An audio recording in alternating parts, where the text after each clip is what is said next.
Olá a todos. Antes de mais, o meu mais sincero agradecimento à Universidade Federal do Recôncavo da Bahia, assim como ao Núcleo de Pesquisa e Extensão Filosófica. Muito concretamente, não poderia também deixar de agradecer ao professor Dr. José Barbosa Vicente pelo contacto e convite. A minha comunicação intitula-se Era uma vez o mundo, da literatura filosófica à filosofia literária, o exemplo de Sartre, e pretendo fazer uma pequena incursão temporal da relação dos dois conceitos-chave deste colóquio, para mais tarde me centrar no exemplo sartriano. Se é comum que o questionamento deve constituir todas as tensões do cotidiano numa reflexão que procure sentido, também é verdade que há uma disciplina da excelência para esse trabalho de questionamento e reflexão. No entanto, esse trabalho filosófico está presente em várias dimensões. É na arte que melhor a encontramos. Sempre que pensamos no rigor do filosofar, não podemos deixar de acorrer a uma frase de Ortega y Gasset, logo no início da sua obra, O que é a filosofia? Diz-nos ele: penso que o filósofo tem que levar até ao limite para si próprio o rigor metódico quando investiga e persegue as suas verdades, mas que ao emiti-las e enunciá-las deve evitar o uso cínico com que alguns homens de ciência se comprazem, como Hércules de feira, em ostentar diante do público os bíceps do seu tecnicismo. Compreendemos nesta passagem que a filosofia, enquanto atividade de reflexão e questionamento, deve estar ao alcance de todos, sem subterfúgios numa linguagem fechada. Deve, a nosso ver, fomentar a consideração do leitor mais inexperiente. Foi assim que nos aproximámos de Sartre, longe de sabermos que iríamos seguir um percurso académico em filosofia. Repetimos que a atividade filosófica está presente em várias dimensões. Podemos referir, a título de exemplo, a escultura, a pintura, a política, o cinema ou a literatura. Iniciando esta abordagem dicotómica entre filosofia e literatura, não podemos deixar de recordar as palavras de Fernando Henriques no colóquio de conferências que decorreu na Faculdade de Letras da Universidade do Porto em 2001, com o tema Entre Filosofia e Literatura, justamente sobre a complexidade, já por si, de cada um dos conceitos tomados individualmente, que vamos tomar aqui como previamente adquiridos. Justificamo-lo com as palavras de Fernando Henriques. Cito: falar da relação entre filosofia e literatura supõe manipular dois conceitos, o de filosofia e o de literatura, que não vão, em si mesmos, ser analisados. Enquanto constituintes de uma problemática, o seu campo semântico vai ser pressuposto como adquirido e não alvo de tematização. Ou seja, movimentar-me-ei dentro de uma circularidade hermenêutica que assume, por isso, uma pré-compreensão de base comum entre mim e o auditório sobre o que filosofia e literatura convocam como significação. Fim de citação. De outra forma, não seria possível resolver esta dificuldade semântica. Analisar detalhadamente cada uma das disciplinas implicaria um percurso desmedido e um fracasso no momento de síntese. Por outro lado, sobrevoar os conceitos na tentativa de um breve resumo seria empobrecer cada um deles, retirando-lhes a sua existência. Melhor será, então, tomar cada uma das disciplinas, tomá-las como dois usos distintos da linguagem, numa diferenciação de abordagem teórica e como se cada uma delas estivesse à partida definida, delimitada e esclarecida na sua totalidade. Partir deste ponto para procurar agora uma relação, de estreitamento ou ruptura, entre ambas. Importa recuar à Grécia Antiga, tomar o poema de Parménides como o primeiro testemunho da relação e até complementaridade destas duas disciplinas, a filosofia e a literatura. De facto, antes de trabalhar os conceitos de identidade, distinguindo o ser do não ser, Parménides começa justamente por descrever o seu percurso, transportado por corcéis hábeis que puxam o carro que o leva pelas suas duas rodas, com auxílio das filhas do sol, que o afastam da noite e o conduzem à luz. Estes binómios, as duas rodas, a noite e a luz, preparam já o caminho para os conceitos bifurcados de ser e não ser, mas fazem-no aludindo às imagens líricas que descrevem toda uma viagem, mas que, contudo, em momento algum retiram sentido epistemológico ao texto. Neste caso concreto, O conceito de identidade é precisamente acentuado pelo modo de enunciação até do místico ou fantasioso, que por ser dizível ganha existência. Parménides desvenda esta relação vivencial entre nomear e existir com o pequeno fragmento, pois o mesmo é pensar e ser. No entanto, deixou já claro em toda a enunciação da viagem fantasiosa que descreve. É inquestionável, portanto, a relação estreita entre a literatura, na sua forma lírica, e a filosofia para este autor. Platão, por seu turno, era bastante cético no que concerne à importância da literatura. Diz ele acerca das fábulas que fomentam a mentira, cito, e na composição de fábulas que ainda há pouco referíamos, por não sabermos onde está a verdade relativamente ao passado, ao acomodar o mais possível a mentira à verdade, não estamos a tornar útil a mentira? Isto disse Platão na República e reitera logo no início do capítulo seguinte. Temos, parece-me, de exercer vigilância sobre os que tentam narrar estas fábulas e de lhes pedir que não caluniem assim, sem mais, o que respeita ao Hades, mas que antes o louvem, porque as suas histórias não são verídicas aos que destinam ao combate. Percebemos até aqui o receio de ferir os deuses e de incentivar a mentira através da imaginação. Logo adiante, torna este medo de uma forma mais firme, mostrando que a poesia deve ser recusada por quem aspira à liberdade.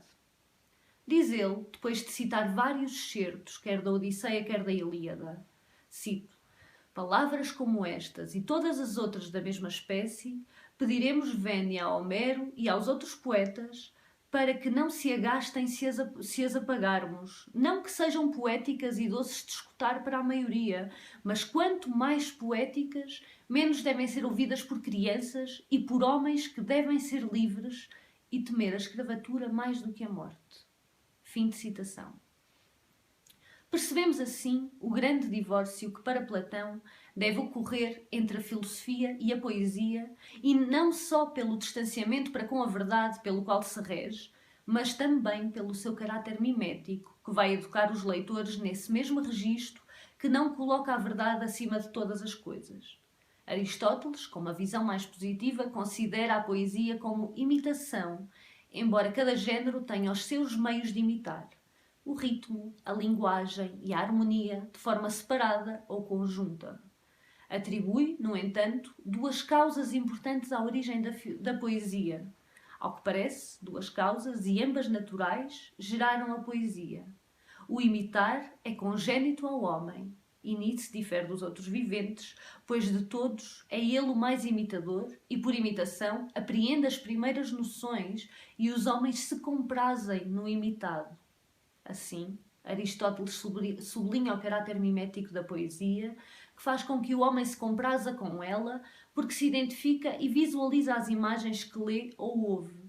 Mas se há imitação, podemos concluir que há uma grande representação do mundo, ainda que com palavras trabalhadas de forma a manter o ritmo, a métrica e a harmonia. No entanto, outra coisa nos diz Aristóteles que pode contrariar esta imitação enquanto representação do mundo como a entendemos. Cito: não é o ofício do poeta narrar o que aconteceu, é sim o de representar o que poderia acontecer, quer dizer, o que é possível segundo a verosimilhança e a necessidade. Com efeito, não diferem o historiador e o poeta por escreverem verso ou prosa. Diferem sim em que diz um as coisas que sucederam e outro as que poderiam suceder. Por isso a filosofia é algo de mais filosófico e mais sério do que a história, pois refere aquele principalmente o universal e esta o particular. Por referir-se ao universal, entendo eu atribuir a um indivíduo de determinada natureza pensamentos e ações que por liame das necessidades e verosimilhança convém a tal natureza, e ao universal, assim entendido, visa a poesia, ainda que dê nomes aos seus personagens. Fim de citação. Aristóteles encontra, assim, o caráter filosófico da poesia. Uma vez que o poeta imita ações e as representa de novas formas, fabuladas, não necessariamente reais, ele entra aí no campo do universal que acaba por tocar a todos e a todos faz refletir. Terry Eagleton, na sua Teoria da Literatura, diz-nos logo nas primeiras páginas, cito: não seria fácil isolar, entre tudo o que se chamou de literatura, um conjunto constante de características inerentes. Não existe uma essência da literatura. Fim de citação. Compreendemos então que não há nenhuma receita para o que deve constituir um texto literário. Aliás, mais do que a origem do texto, importa a forma como ele é considerado. Cabe aos leitores decidir se se trata ou não de um texto literário, independentemente do intuito do autor.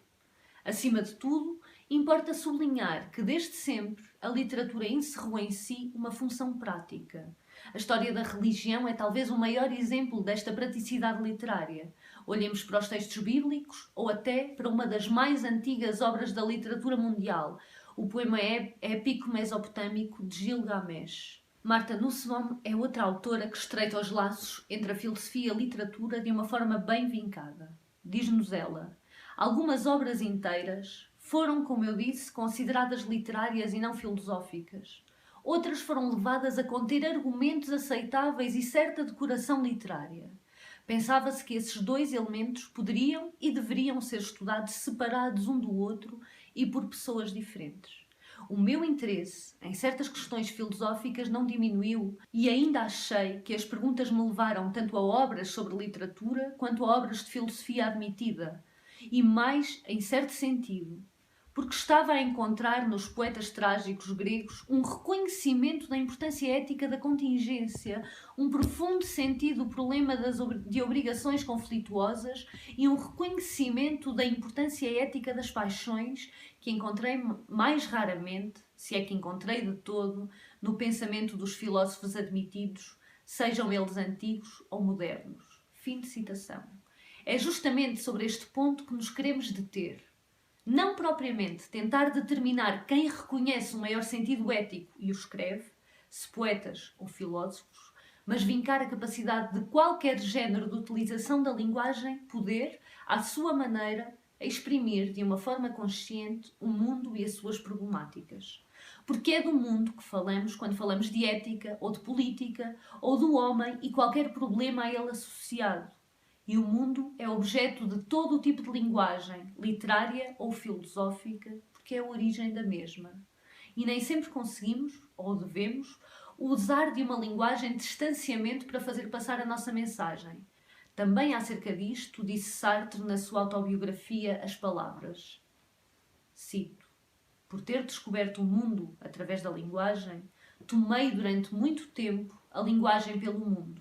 Existir era possuir uma marca registada num ponto qualquer das tábuas infinitas do verbo. Escrever era gravar nelas seres novos, ou a minha mais tenaz ilusão, colher as coisas vivas na armadilha das frases. Se combinava engenhosamente as palavras, o objeto elevava-se nos signos. Era meu. Fim de citação. Esta é talvez a citação mais célebre deste autor no que respeita à relação intrínseca entre a linguagem e o mundo.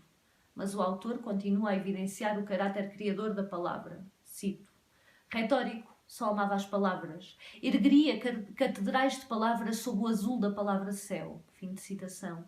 Ou mais adiante, e talvez a mais significativa forma de mostrar esta conexão de necessidade: o mundo utilizava-me para fazer-se palavra. Portanto, o mundo constitui-se através da palavra, da linguagem que o revela e o inscreve no tempo, porque não falamos só de o podermos contar para o tornar mais real, mas de podermos gravar a tal marca registada num ponto qualquer das tábuas infinitas do verbo. Gadamer explicita esta relação em que, a partir da linguagem, temos o mundo.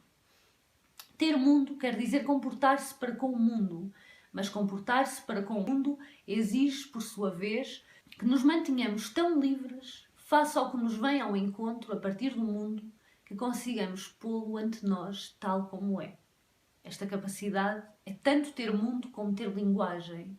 Com isso, o conceito de mundo se apresenta em oposição ao conceito de mundo circundante, tal como convém a todos os seres vivos no mundo. É com a linguagem que ampliamos o que nos rodeia, que deixa de ser o nosso mundo, que nos envolve, aquele que nos revemos no dia-a-dia, para encontrarmos um mundo a uma escala muito maior, que a linguagem abarca e dá significação. O mundo é então nosso, através da linguagem, e objeto de significação através da mesma que o constitui. Tudo isto numa relação de liberdade. Quem possui a linguagem, compreendemos, possui também o mundo e, por isso, a liberdade para nele agir e criar. O que nos diferencia dos outros seres vivos é, portanto, esta liberdade que advém da linguagem. Lembramos aqui a parábola do Gênesis, em que Deus incumbe o homem dotado de linguagem de nomear todas as outras criaturas. É precisamente por esta linguagem que o homem se aproxima de Deus, nomeando o que, a bem dizer, não se distancia muito de criar. A linguagem é, por isso, um ponto central para onde convergem o eu e o mundo, tornando-se uma unidade criadora. O ser é linguagem, concluímos, numa constituição ontológica. Mas voltemos ao mundo tomado como objeto. De facto, à consciência tudo lhe é exterior. Nem o mundo, nem o próprio eu fazem parte dela. Não possui em si nenhum ser positivo. Ela é não ser. Para o ser da consciência é imprescindível a temporalidade e a ação. Se ela já não é o passado que é, e se ainda não é o futuro que é, ela constrói-se pela ação. Somos o que nos fazemos ser. Podemos dizer que, neste caso, o mesmo vale para o mundo que é objeto e do qual não nos podemos afastar para um melhor julgamento. É necessário agir sobre ele, fazê-lo, dar-lhe forma.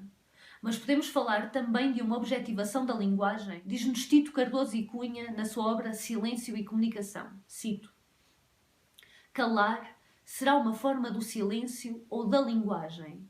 Cala-se aquilo que se tem para dizer. Não se cala o que não há para dizer. Será o silêncio o contrário da linguagem? O seu oposto?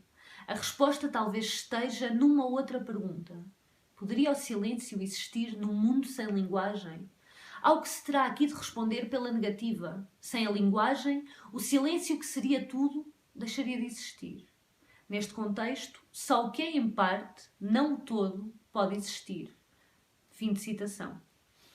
Percebemos aqui que o silêncio denota o não ser. A possibilidade da ausência de um dos seus pressupostos, a linguagem, acabaria com a total possibilidade de ser do silêncio, sendo é-o inteiramente. Sem linguagem, ele deixaria de existir na sua totalidade. Contudo, podemos encontrar um grande exemplo da redução da escrita ao núcleo dos acontecimentos sem estilo, sem forma, sem detalhes e, por isso, com uma grande audácia narrativa. O Estrangeiro, de Albert Camus. Sartre, quando se debruça sobre esta obra, nas suas situações, fala justamente sobre todo o silêncio que abarca esta narrativa e de todo o irónico que isto possa parecer na sua gênese. Uma narrativa do silêncio. É que o silêncio, como nos diz Heidegger, é o modo autêntico da palavra. Só se cala aquele que pode falar. Camus fala muito no mito de Sísifo, chega a tagarelar e, contudo, confia-nos o seu amor ao silêncio. Cita a frase de Kierkegaard: o mais seguro dos mutismos não é calarmos-nos, mas falarmos. E ele próprio acrescenta que um homem é mais um homem pelas coisas que cala do que pelas coisas que diz. E por isso, no Estrangeiro, tomou o caminho de se calar. Mas como calar-se com palavras? Como traduzir com conceitos a sucessão impensável e desordenada dos presentes? Esta aposta implica uma nova técnica. Cada frase é um presente, mas não um presente indeciso que se espraia e prolonga um pouco sobre o presente que se lhe segue. A frase é nítida, sem rebarbas, fechada sobre si própria. É separada da frase seguinte por um nada, como o instante de Descartes é separado do instante seguinte. Entre cada frase e a seguinte, o mundo aniquila-se e renasce. A palavra, desde que se eleva, é uma criação ex nihilo. Uma frase do Estrangeiro é uma ilha. E nós saltamos de frase em frase, de um nada para outro nada. Fim de citação. Importa tomarmos o exemplo desta obra, que serve em grande medida à análise de todo o corpo filosófico de Albert Camus. Este presente constante, em frases que se equivalem umas às outras devido à sua neutralidade, transporta uma nova responsabilidade na escrita, num despojamento de tudo mais que não seja a realidade. Também Roland Barthes comenta esta obra. Cito: esta fala transparente, inaugurada pelo Estrangeiro de Camus, realiza um estilo de ausência que é quase uma ausência ideal do estilo. A escrita reduz-se então a uma espécie de modo negativo em que os caracteres sociais ou míticos de uma linguagem são abolidos a favor de um estado neutro da forma. O pensamento conserva assim toda a sua responsabilidade. Se ficar recoberto por um compromisso acessório da forma numa história que não lhe pertence. Fim de citação. Esta é a tentativa, segundo Barthes, de ultrapassar a literatura para se entregar a uma língua básica e assim passar uma mensagem de forma neutra. E defende esta escolha da seguinte forma, cito: se a escrita for verdadeiramente neutra, se a linguagem, em vez de ser um ato incómodo e indomável, atingir o estado de uma equação pura, não tendo mais espessura do que uma álgebra face ao vazio do homem, então a literatura é vencida, a problemática humana é descoberta e transmitida sem cor, o escritor é irremediavelmente um homem honesto. Fim de citação.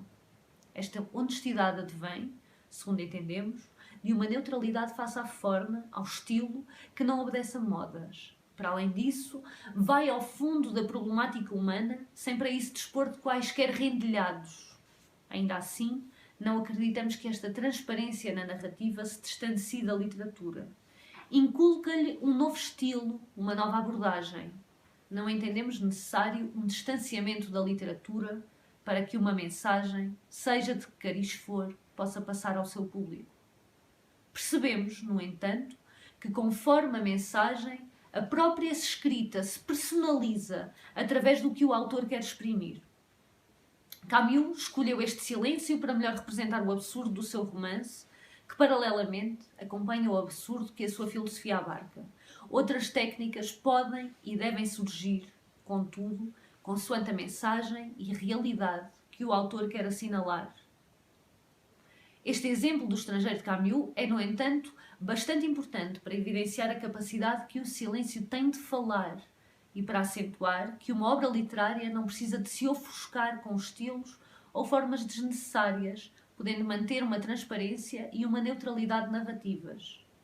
Compreendemos que esta escrita clara e neutra também faz parte dos objetivos narrativos de Sartre. E também ele defende o silêncio, quer na sua forma verbal, quer na sua forma escrita. Diz-nos nas situações 2, cito: este silêncio é um momento de linguagem. Estar calado não é ser mudo, é recusar falar. Portanto, é falar ainda. Fim de citação. Podemos com esta frase relembrar Meursault, de Camus, mas podemos também pensar em Electra, nas Moscas, ou em Franz, do Sequestrados de Altona, as personagens mais gritantes no seu silêncio das suas peças de teatro. Mas podemos também pensar em cada uma das suas obras, dramáticas ou não, e no narrador sempre incisivo no presente que descreve.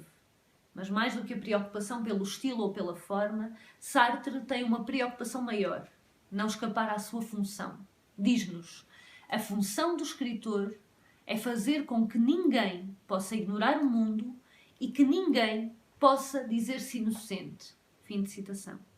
E Sartre abraça esta forte convicção, a de todos termos responsabilidade perante o mundo e que mesmo a passividade é já agir, assim como o silêncio é já falar. Exprime exatamente isto da seguinte forma, cito novamente: mesmo que fôssemos mudos e quedos como pedras, até a nossa passividade seria uma ação. O escritor está em situação na sua época. Cada palavra tem repercussões e também cada silêncio. Fim de citação. É este o compromisso da sua literatura: estar em consonância com a sua época e fazer das suas palavras e dos seus silêncios gritos de tomada de posição. Mesmo a abstenção numa determinada matéria, a não abordagem de um certo tema nas suas obras, é já uma tomada de decisão, uma atitude tomada de forma comprometida. Porque para Sartre, o homem é o ser que modifica as coisas. Cito novamente: o homem é também o ser que não pode ver uma situação sem a modificar, porque o seu olhar congela, destrói ou esculpe, ou, como faz a eternidade, modifica o objeto em si mesmo. Fim de citação. Compete-lhe a ele recriar, portanto, tomar nas suas mãos e no seu olhar, como o próprio vincou, tudo o que pertence ao mundo e moldá-lo, dar-lhe uma nova consistência, atribuir-lhe um novo significado. E isto tudo tem a ver com o comprometimento de que falávamos acima. O homem é o meio pelo qual o mundo se dá a conhecer, o meio pelo qual tudo se manifesta. Porque é a realidade que lhes dá um novo sentido, numa nova criação, à medida de um Deus da palavra. Portanto, é através da palavra que o mundo é revelado e, de uma certa forma, transformado, quer pelas palavras do autor, quer pela forma como elas serão lidas pelo leitor. Cito, portanto, escrever é revelar o mundo e, ao mesmo tempo, propô-lo como uma tarefa à generosidade do leitor. Fim de citação. Podemos concluir, então, que o autor se encontra em situação, que mantém uma estreita relação com a sua época, que quer revelar de forma livre e comprometida a um leitor o mais universal possível. Percebemos a idealidade deste objetivo, que também ele percebeu. O autor sabe que encontra nos leitores liberdades mascaradas e, por isso, não disponíveis ao total sentido do texto. Por outro lado, também a liberdade do autor não se revela tão pura assim, tendo por isso justamente de a trabalhar através da escrita. A escrita é então tarefa para a liberdade do autor e do leitor. E é desta forma que a sociedade é revelada a si mesma e toma consciência de si. Ser-se visto não é agradável, intimida, gera desconforto. Se a sociedade se vê, e principalmente se vê vista, há devido a este facto contestação dos valores estabelecidos e do regime. O escritor apresenta-lhe a sua imagem, intimida-a a assumi-la ou a modificar-se. E de qualquer maneira, ela modifica-se. Perde o equilíbrio que é mantido pela ignorância. Oscila entre a vergonha e o cinismo. Pratica a má-fé.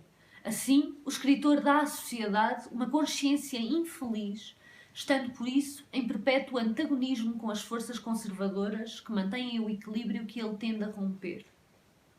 Fim de citação. A escrita tem, pois, o dever de aclarar a sociedade, de a fazer refletir-se, revelar-se e equilibrar-se, a par de fazer o mesmo com o leitor, num processo de libertação do próprio escritor. Ser testemunha e dar testemunho, portanto. Convém sublinhar, no entanto, para não perdermos o foco deste percurso, que Sartre não deu como título a este artigo nada como o que é a escrita, mas sim o que é a literatura, o que revela a extensão destas suas palavras, que não se tornam restritas a uma linguagem científica, mas, pelo contrário, invade toda a literatura de uma responsabilidade comprometida. Não é também ao acaso que nas situações 2, onde se insere este artigo, o subtítulo do volume seja justamente Littérature et Engagement. Não se trata apenas de uma descrição definidora da literatura, mas também, acima de tudo, o instaurar de uma responsabilidade literária, quer para o escritor, quer para o leitor, comprometida, engajada com os outros e com o mundo. O escritor está, portanto, em situação, tal como todos os homens, mas tem de tomar este estar situado como uma tarefa de tomar a realidade e a explicar, fundamentada. Explica Sartre, cito. Em resumo, o autor está em situação como todos os outros homens, mas os seus escritos, como todo o projeto humano, encerram e simultaneamente precisam e ultrapassam essa situação, explicam-na mesmo e fundamentam-na, tal como a ideia de círculo explica e fundamenta a ideia de rotação de um segmento. Estar situado é um caráter essencial e necessário à liberdade. Fim de citação. A obra literária é, podemos dizer, o despertar e o pôr em prática da liberdade.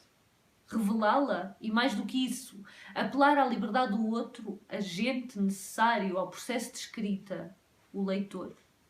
O autor testemunha a liberdade e desvenda a liberdade do outro que o lê, estimulando-a. Percebemos aqui a importância atribuída por Sartre à literatura, mas entendemos-la ainda melhor na forma como termina este artigo, dotando a literatura de uma força transformadora que abarca não só a sociedade, mas o próprio homem. Cito novamente. Nada nos garante que a literatura seja imortal.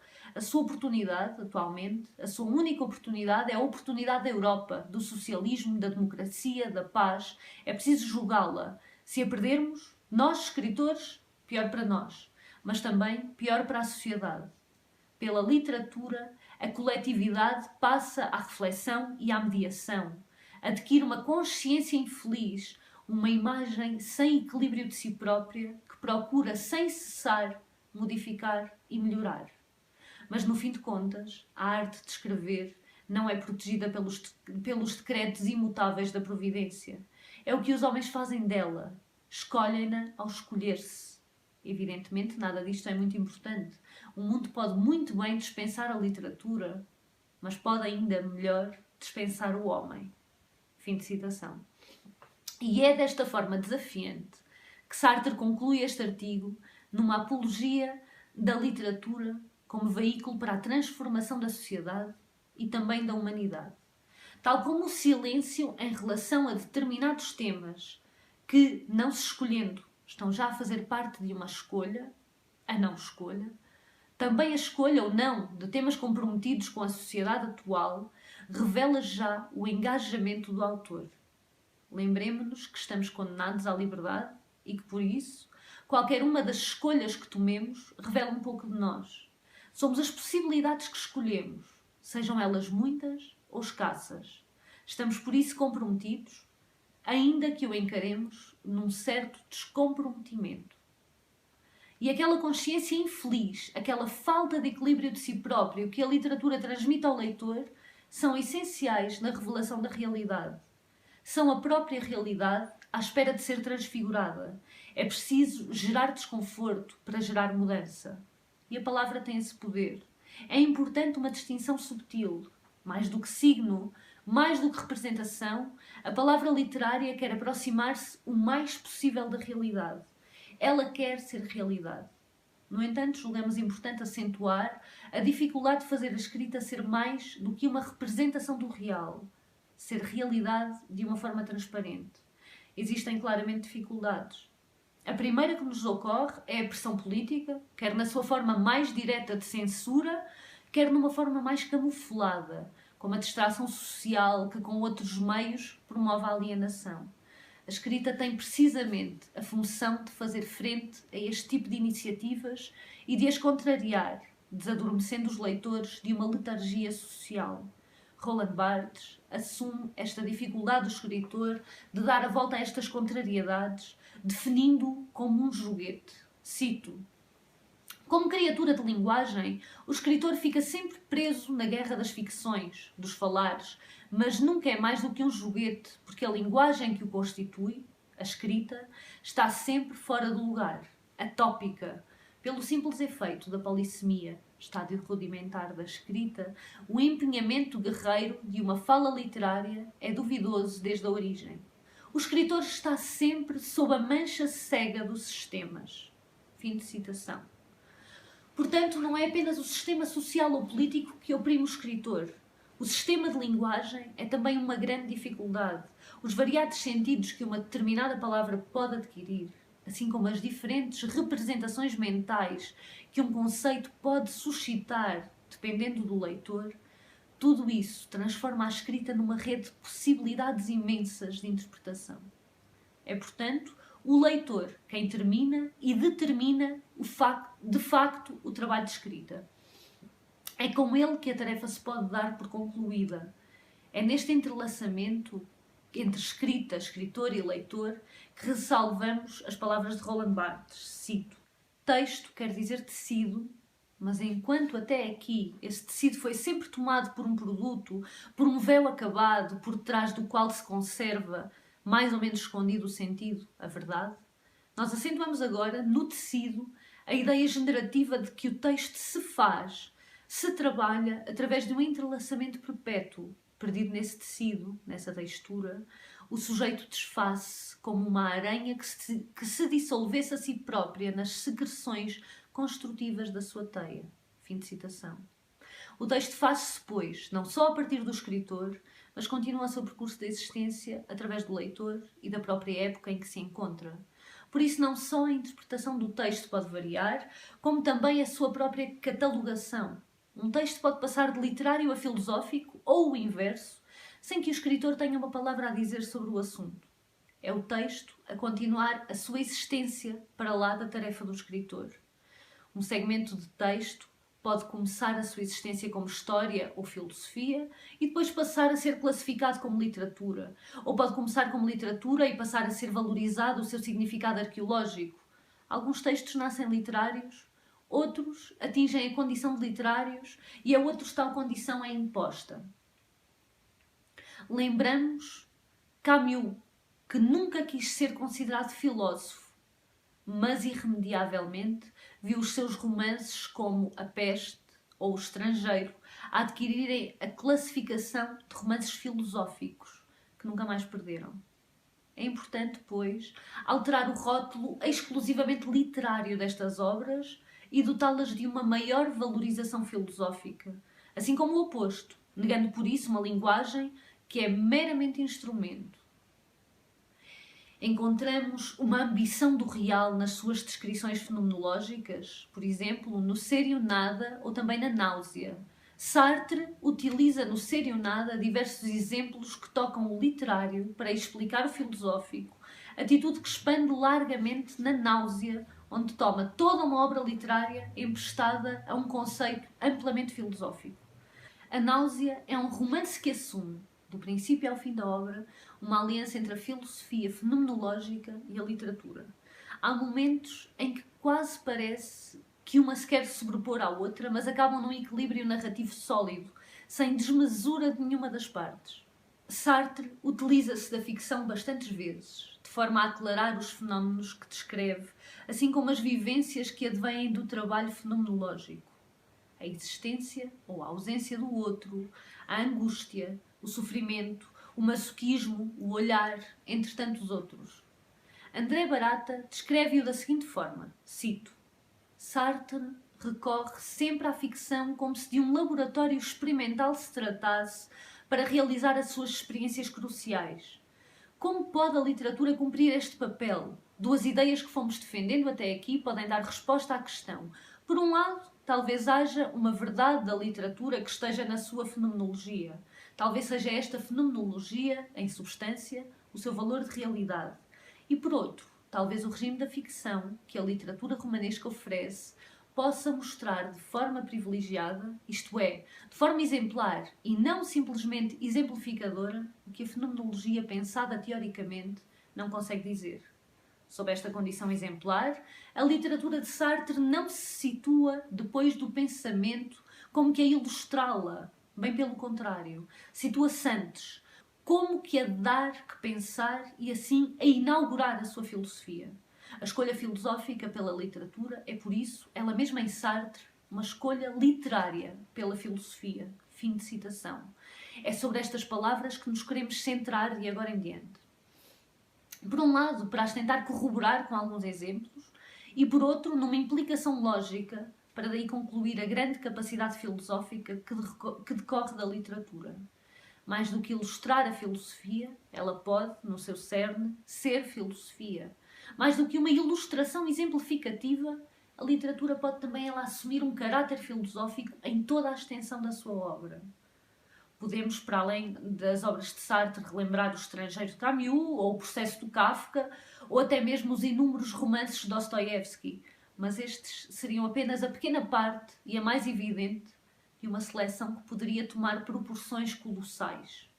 Importa, no entanto, referir que, para Sartre, o teatro não pode ser um veículo filosófico, ao contrário do que aqui defendemos.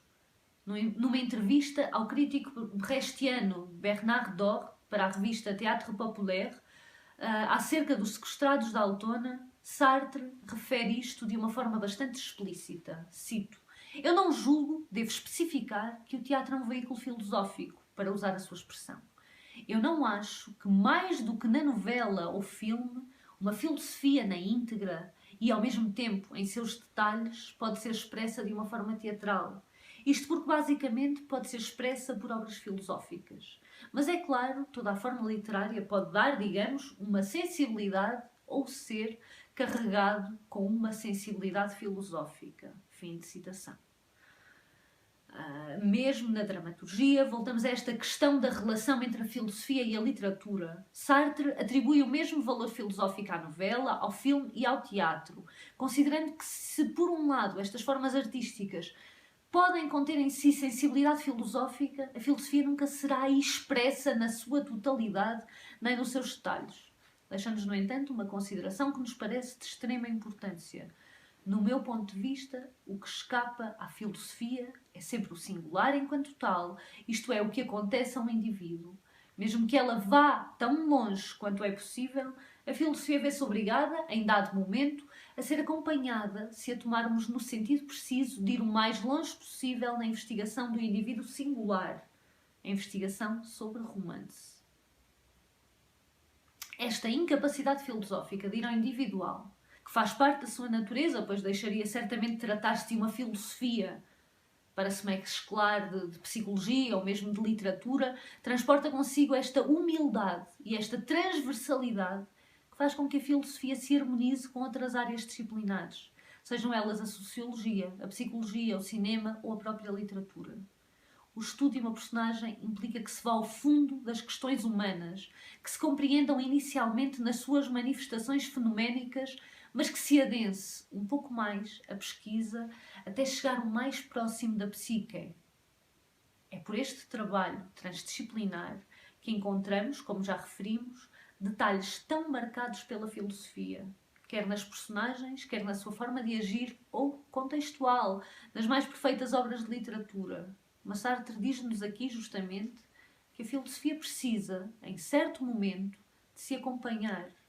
E se na citação anterior assume que toda a forma literária pode estar carregada de sensibilidade filosófica, percebemos que, embora tenha primeiramente afirmado categoricamente que o teatro não é um veículo filosófico, reconhece que a forma mais plausível de a filosofia chegar ao individual é aproximando-se do literário.